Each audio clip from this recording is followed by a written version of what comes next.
প্রথম প্রতিশ্রুতি রাখলেন প্রধানমন্ত্রী তারেক রহমান। উদ্বোধন করলেন ফ্যামিলি কার্ড কর্মসূচির। কার্ড পেয়ে আনন্দে আত্মহারা নিম্ন আয়ের মানুষ।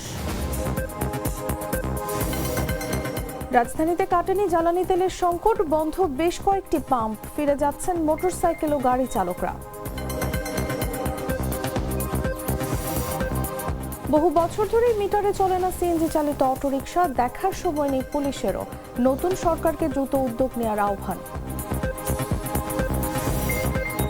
ট্রাম্পকে যত দ্রুত ইরান যুদ্ধ শেষ করার প্রস্তাব পুতিনের। ইসরায়েলি ঘাঁটি ও ব্যারাকে হামলার দাবি হিজবুল্লাহর। এবং ইরানে যুক্তরাষ্ট্র ও ইসরায়েলের যুদ্ধের প্রভাব পড়েছে আন্তর্জাতিক ক্রিকেটেও। স্থগিত হচ্ছে আফগানিস্তান শ্রীলঙ্কা সিরিজ।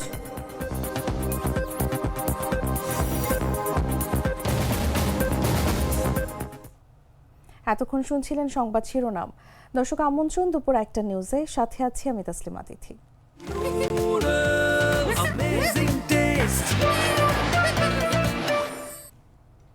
চলে যাচ্ছি পুরো খবরে।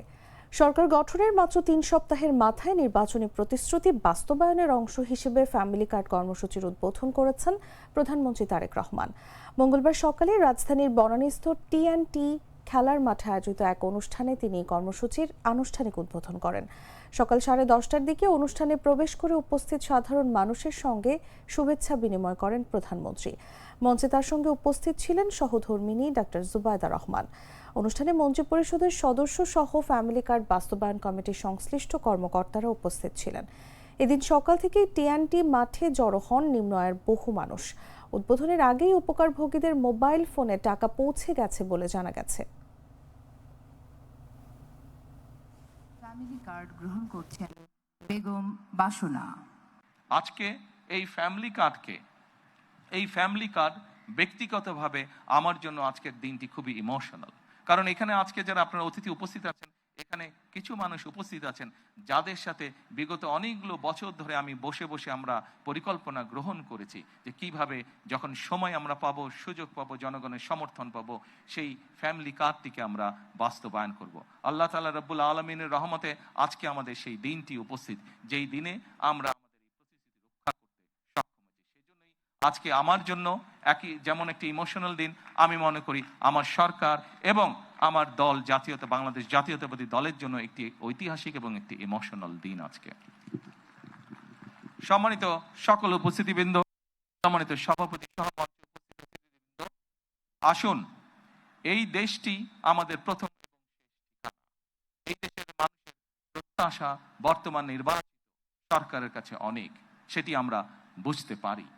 কিন্তু একই সাথে আমরা যদি বাস্তবতা বিবেচনা করি এবং সমসাময়িক ঘটনা, মধ্যপ্রাচ্যের যে পরিস্থিতি, তাহলে আমরা যে প্রতিশ্রুতিগুলো দিয়েছিলাম, আমরা অবশ্যই আমাদের প্রতিশ্রুতি থেকে বিন্দু মাত্র আমরা অবস্থান পরিবর্তন করব না। হয়তো সমসাময়িক বৈশ্বিক পরিস্থিতির কারণে ক্ষেত্র বিশেষে হয়তো আমাদের কিছু কিছু ক্ষেত্রে সময় বেশি পারে প্রতিশ্রুতিগুলো বাস্তবায়নের জন্য।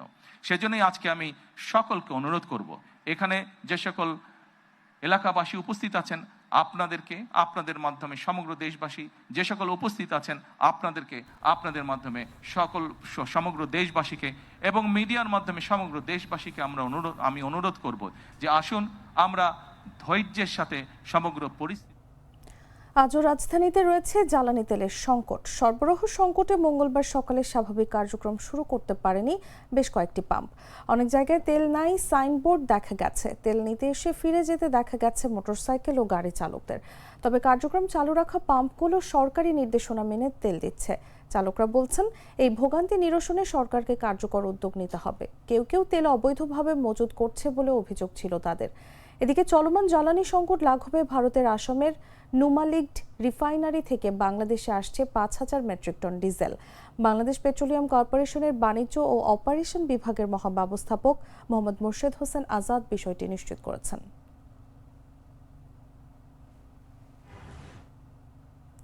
দেশে বহু বছর ধরেই মিটারে চলছে না সিএনজি চালিত অটোরিকশা। 5 আগস্ট পরবর্তী সময়ে অনেকটা ঘোষণা দিয়ে সিএনজি থেকে মিটার উধাও হয়ে গেছে। তখন মবের ভয়ে পুলিশও মামলা দেয়নি। বর্তমানে প্রায় সব সিএনজি চালিত অটোরিকশাই মিটারবিহীন। নতুন সরকার ক্ষমতায় আসার পরও পুলিশ বলছে সিএনজি চালিত অটোরিকশা মিটারে চলছে কিনা তা মনিটরিং করার চেয়ে আরও গুরুত্বপূর্ণ কাজের জট তাদের হাতে রয়েছে। বিস্তারিত জাগো ডেস্ক রিপোর্টে। অত্যাচার সহ্য না করতে মিটারই ক্যান্সেল করে দিয়েছে। মিটারের সমস্যা হলো ও ট্রাফিক আর সার্জনে খাই বেশি। রাজধানীর রাস্তায় প্রতিদিন হাজারো যাত্রী নির্ভর করছেন সিএনজি অটোরিকশার উপর। নিয়ম অনুযায়ী মিটারে ভাড়া নেওয়া উচিত, কিন্তু বাস্তবে অধিকাংশ ক্ষেত্রে তা মানা হচ্ছে না। ফলে যাত্রীদের দরদাম করে ভাড়া ঠিক করতে হচ্ছে, যা সড়কে ঝামেলা এবং অসন্তোষ বাড়াচ্ছে। সরেজমিনে দেখা গেছে শহরের অনেক এলাকায় সিএনজিতে মিটার নেই, কোথাও মিটার থাকলেও তা ব্যবহার করা হচ্ছে না। যাত্রীদের অভিযোগ, মিটারের অভাবে অনেক সময় বেশি ভাড়া দিতে হয়। মিটারে যেই ভাড়াটা ফিক্স করা সেই ভাড়াটা উঠবে, এটা আমি ধরে নিচ্ছি যে ঠিক আছে একটা নির্দিষ্ট আমার যে ভাড়াটা দেওয়ার সেটা দিব, কিন্তু এখন ধরেন যখন নেগোসিয়েশন করছি মিটারের চাইতে কমও হতে পারে বেশিও হতে পারে।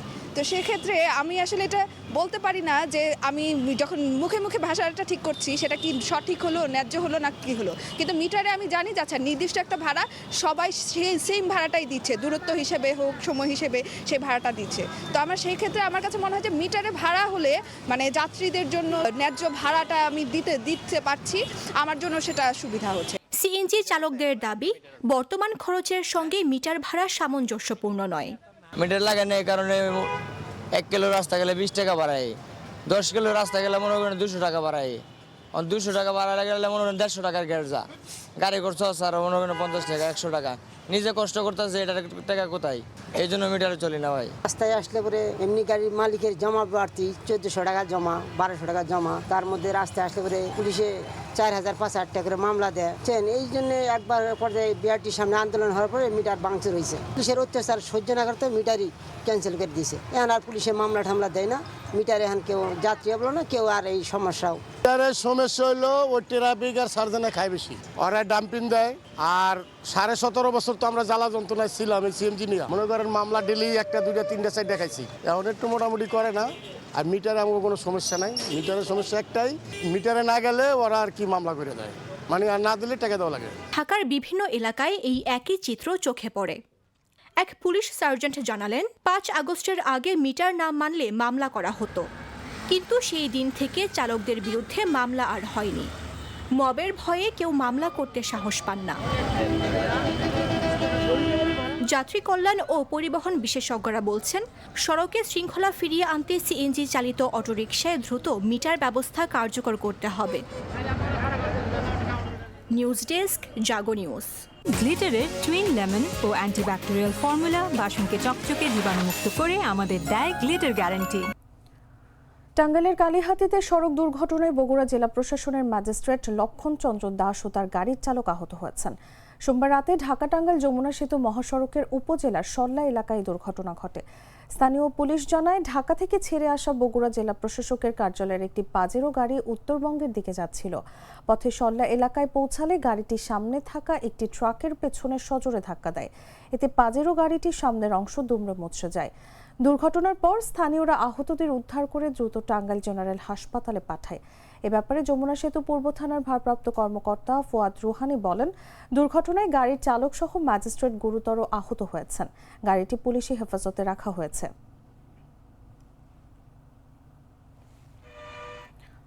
চট্টগ্রামের সীতাকুণ্ডের জঙ্গল সলিমপুরে সন্ত্রাসীদের গ্রেফতার ও অস্ত্র উদ্ধারে প্রায় 12 ঘণ্টা অভিযান পরিচালনা করেছে যৌথ বাহিনী। অভিযানে 15 জনকে গ্রেফতার ও অস্ত্র উদ্ধার করা হয়েছে। সোমবার বিকেল থেকে আপাতত অভিযান বন্ধ রয়েছে, তবে ওই এলাকায় যৌথ বাহিনীর 2টি ক্যাম্প স্থাপন করা হয়েছে। অভিযানের আগেই বন্ধ করে দেওয়া হয়েছে বায়েজিদ ফৌজদারহাট লিংক রোড। এতে সীমাহীন ভোগান্তিতে পড়েছেন বিশ্ববিদ্যালয় কলেজ শিক্ষার্থী সহ শহরগামী মানুষ। কেউ কেউ দূরের বিকল্প পথ হয়ে শহরে প্রবেশ করলেও অনেকেই লিংক রোড ব্যবহার করতে গিয়ে পড়েছেন বিপাকে। চট্টগ্রাম রেঞ্জের ডিআইজি মোহাম্মদ আহসান হাবিব পলাশ বলেন, পুলিশের সঙ্গে সেনাবাহিনী, বিজিবি, র্যাব আর জেলা প্রশাসনের বিরাট একটি অংশ মিলে অভিযানে অংশ নিয়েছে। তিনি আরো বলেন, জঙ্গল সলিমপুরে এখন থেকে পুলিশ ও র্যাবের 2টি ক্যাম্প থাকবে। পুলিশ যেন তাদের কার্যক্রম চালিয়ে যেতে পারে সেজন্য বিভাগীয় কমিশনারকে অনুরোধ করেছি। তিনি যেন আমাদের এখানকার যাতায়াতের ব্যবস্থা সহজতর করার জন্য প্রয়োজনীয় ব্যবস্থা নেন। বাছাইকৃত লাল সরিষার দানা থেকে তৈরি হয় প্রাণ সরিষার তেল, আসল ঝাঁঝে আসল স্বাদে। জানাবো আন্তর্জাতিক সংবাদ।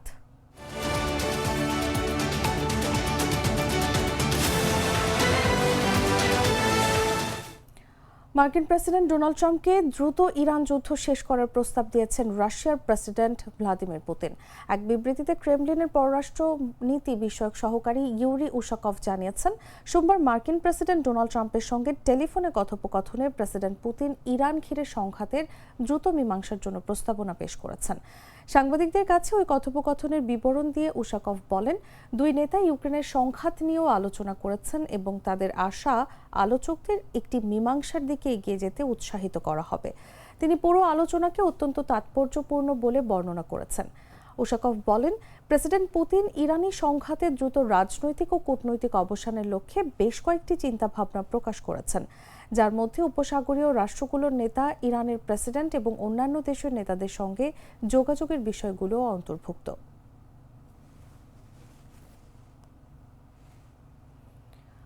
লেবাননের সশস্ত্র গোষ্ঠী হিজবুল্লাহ জানিয়েছে, তারা মঙ্গলবার ভোরে ইসরায়েলি শহর সাফেদের পূর্বে অবস্থিত গিভা ড্রোন নিয়ন্ত্রণ ঘাঁটিতে ক্ষেপণাস্ত্র হামলা চালিয়েছে এবং সীমান্তের কাছে ইফতা ব্যারাকে রকেট নিক্ষেপ করেছে। হিজবুল্লাহ আরও জানিয়েছে, এর আগে তারা সোমবার সকালে হাইফার পূর্বে অবস্থিত জিপোরিত ঘাঁটিতে ড্রোন হামলা এবং সন্ধ্যায় তেল আবিবের কাছে হাসোমার ঘাঁটিতে ক্ষেপণাস্ত্র হামলা চালিয়েছে। যুক্তরাষ্ট্র ও ইসরায়েলের ভয়াবহ বোমাবর্ষণ অব্যাহত থাকায় নতুন সর্বোচ্চ নেতা মোস্তফা খামেনির সমর্থনে ইরান জুড়ে বড় ধরনের সমাবেশে অংশ নিয়েছে হাজার হাজার মানুষ। বাহরাইন, কুয়েত এবং সৌদি আরব সহ মধ্যপ্রাচ্যে ইসরায়েল এবং মার্কিন স্থাপনার উপর পাল্টা আক্রমণ চালিয়ে যাচ্ছে ইরান। অপরদিকে ইসরায়েলে কমপক্ষে 2 জন নিহত হয়েছে। এদিকে লেবানন ইসরায়েলি হামলায় নিহতের সংখ্যা 486 জন ছাড়িয়ে গেছে।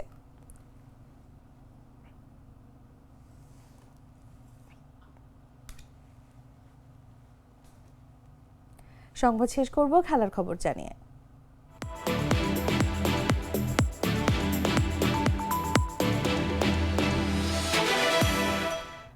ইরানে যুক্তরাষ্ট্র ও ইসরায়েলের যুদ্ধের প্রভাব পড়েছে আন্তর্জাতিক ক্রিকেটেও। এই পরিস্থিতিতে সংযুক্ত আরব আমিরাতে অনুষ্ঠিত হতে যাওয়া আফগানিস্তান ও শ্রীলঙ্কার মধ্যকার সীমিত ওভারের সিরিজটি অনির্দিষ্টকালের জন্য স্থগিত হওয়ার সম্ভাবনা তৈরি হয়েছে। আফগানিস্তান ও শ্রীলঙ্কা ক্রিকেট দলের মধ্যকার এই সিরিজটি আগামী 13 মার্চ থেকে 25 মার্চ পর্যন্ত সংযুক্ত আরব আমিরাতে আয়োজনের কথা ছিল। তবে পুরো অঞ্চল জুড়ে চলমান নিরাপত্তা সংকটের কারণে সিরিজটি আয়োজন করা কঠিন হয়ে পড়েছে। যদিও এখনও আনুষ্ঠানিক কোনো ঘোষণা দেয়নি আফগানিস্তান ক্রিকেট বোর্ড বা শ্রীলঙ্কা ক্রিকেট, তবে দুই বোর্ডই মনে করছে বর্তমান পরিস্থিতিতে সংযুক্ত আরব আমিরাতে সিরিজটি আয়োজন করা সম্ভব নয়। বিকল্প ভেন্যু নিয়ে আলোচনা হলেও যাতায়াত ও অন্যান্য আয়োজনের জটিলতার কারণে সিরিজটি অন্য কোথাও সরিয়ে নেওয়ার সম্ভাবনাও কম। মূল সূচি অনুযায়ী 6 ম্যাচের এই সিরিজে 3টি টি20 ও 3টি ওয়ানডে ম্যাচ হওয়ার কথা ছিল।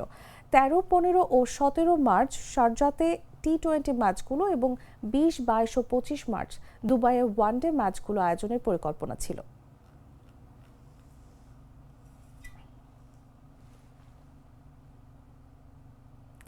দর্শক, সংবাদ শেষ করার আগে শিরোনামগুলো জানিয়ে দিচ্ছি আরও একবার।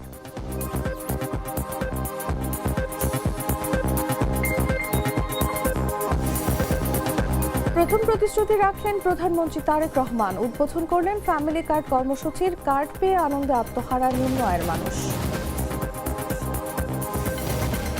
রাজধানীতে কাটেনি জ্বালানি তেলের সংকট, বন্ধ বেশ কয়েকটি পাম্প। ফিরে যাচ্ছেন মোটরসাইকেল ও গাড়ি চালকরা।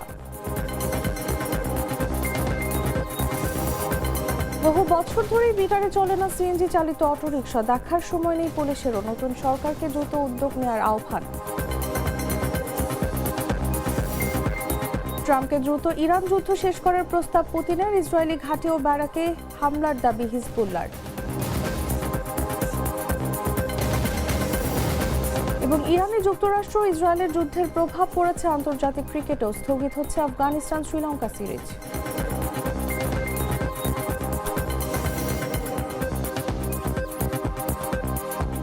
দর্শক, এই ছিল এখনকার মতো। এরপর দেখবেন দুপুর 3টা নিউজ। প্রতি মুহূর্তে সর্বশেষ খবর জানতে ভিজিট করুন jagonews24.com। ফলো করুন আমাদের ভেরিফাইড ফেসবুক পেজ এবং সাবস্ক্রাইব করুন জাগো নিউজের ইউটিউব চ্যানেল। ধন্যবাদ সবাইকে।